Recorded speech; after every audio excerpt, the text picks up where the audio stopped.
మహాకాళి రామాచార్య అన్నదాన యాత్రలు అన్నదానాన్ని నిర్వహించడానికి పదకొండు కష్టపడి సమర్పించడానికి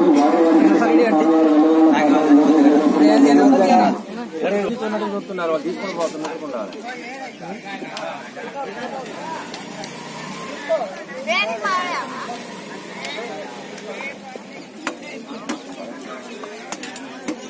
ఒకటి పెట్టొచ్చు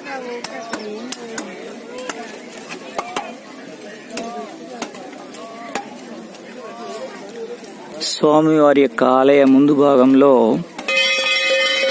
అతిపెద్ద గోపురం ఇక్కడ రాబోతా ఉంది. వాస్తుపరంగా కొన్ని ముగ్గులు కూడా పోశారు. భూమి లోపలికి దాదాపు 10 అడుగుల లోతులోకి మొత్తం కూడా తవ్వి అక్కడ నుంచి కాంక్రీటు సిద్ధమవుతుంది.